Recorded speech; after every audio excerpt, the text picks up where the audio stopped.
Buenos días. Bonjour. Ohayo gozaimasu. Es lunes. Nous sommes lundi. Getsuyobi desu yo. It's Metacognition Monday, and it's time to talk about how your brain works. Because if you understand how your brain works, you're going to learn faster. Not only in my class, but in all your classes. All right, so today we're going to talk about the silent period. And we're specifically talking about linguistics here, but maybe you can apply it to as you're learning anything. Okay, so in linguistics terminology, this is a period of time very early in your learning where you are either too shy to speak aloud, you're overwhelmed and you're unable to speak aloud, you're absorbing all the information and you simply won't speak aloud until you're 100% sure of yourselves, or you're absorbing all the information and you simply won't speak aloud until your brains have processed everything. Now, this may happen when you're learning anything at all, okay? You've got this period where you're just watching other people doing it. You're just kind of reading about things, or you're watching videos, or you're just letting the teacher talk and not piping up or anything. But in linguistics, this has been really studied a lot. So when you travel to another country, it's kind of easy to respect the silent period. It's quite natural. And in many countries, you can get by without saying anything because they look at you and they say, "Oh, you look weird. You don't look like we do. So yeah, we know you don't speak the language." And they'll either avoid you or they'll talk in English, which is too bad. Okay, but you can find workarounds. But when I'm teaching you language, Senor next door, El Senor, always says, "I only have 180 instructional hours a year." And his mantra kind of rings in my head. We have such a limited time with you. Okay? Now, I've talked to you a lot about this whole stupid idea of babies learn quicker. Babies don't learn quicker. Okay? It takes a baby 8 years to get fluent in English. And mostly it's because the baby is just sitting and listening and absorbing for many, many years, right? And the parents are talking constantly and the world is talking constantly and the baby's hearing that constant. But here in my classroom, probably Nihongo no Gakusei san tachi yo, you're probably not listening to too much Japanese outside of class unless you've got Crunchyroll or some YouTube or Netflix that you put it on Japanese. You're probably not hearing too much Japanese outside of class. Mes étudiants de français, same deal. You're probably not hearing too much outside of class. Estudiantes de español, it's easier for you to hear outside of class because we're in an area of the country where there are a lot of Spanish speakers. Okay, but I really need to take advantage of all the precious, precious time we have in class to get you to start using the skills that we're working on. So let me tell you some of the stuff I do. I've told you before, I don't make a seating chart unless you're driving me crazy, okay? Because the language is communication. You should be communicating to people. We have a lot of games where we get up and we talk to everybody in the classroom.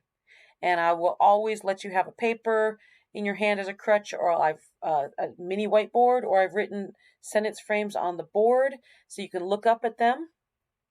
And then I want you to get around and talk to every person in the class. I don't like it when you get in your little bubbles and won't get out of your bubbles. That's why I come and break you up. Tubaloos, you've seen those before. Okay, they're like little, they're not toy phones, but they're little tubes. Okay, they were invented for students with speech impediments so they could practice talking. But hey, guess what? It works great for learning language too, because you can put it up to your ear and you can whisper and you hear yourself very clearly. And you don't have to worry about other people listening to you. You know that I come before school very early. I stay after school very late. And of course, we have our advisory time. You can always come in if you need to do an assignment, but you just didn't want to do it in front of everyone, or you just want to practice some stuff with me alone. That's absolutely wonderful. Okay.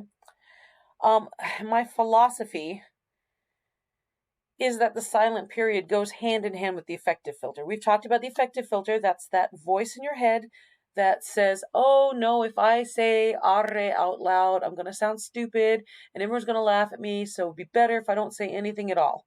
And then you never get a chance to practice it. And the silent period, I think, lends to that. Okay, I mean, sometimes it's just that you're absorbing the information, but sometimes you're not talking because you're afraid everyone's going to hear you. Okay, but the more crazy and out there I can be, I'm trying to make you feel more comfortable to do the crazy stuff. Okay, so I respect the silent period. I totally respect the silent period, but I am pushing you to make any sound as early as possible, because you will learn so much quicker. So let's look over that list again, and I want you to think very carefully, do you fall into any of these categories? All right, and then we're going to think about how to get you out of these categories. All right, so you're too shy to speak aloud. All right, so some brainstorming we could do about this is make sure you're sitting next to people you want to be sitting next to. If we're entirely remote, this is going to be really difficult because you're probably all alone in your room, not talking to anyone. So I really want you repeating after me, even if you've got your video muted. Make sure you're repeating after me. Make sure you're listening to the sounds coming out of your mouth. Okay? Maybe you're overwhelmed and you're unable to speak aloud because there's just so much information coming at you. All right, then we'll break things down into smaller steps. This is called process success criteria, and we'll just keep breaking it down into the little steps and work on those little steps, and then we'll build the little steps back up together. I should give you some think time instead of just jumping in. Maybe you're absorbing all the information and you're just not going to speak aloud until you're 100% sure of yourselves. Okay, well, this is where that rehearsal comes in. Great. Rehearse what you can. Okay, maybe you're not ready to do all the words in the sentence. Rehearse the easy stuff. And then we can code switch. We can plug in English until you're ready for the other stuff. But at least let's start. We're breaking it down.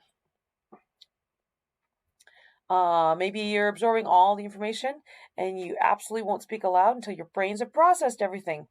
This might just be a natural way of how your brain works, and I'll do my best to respect it.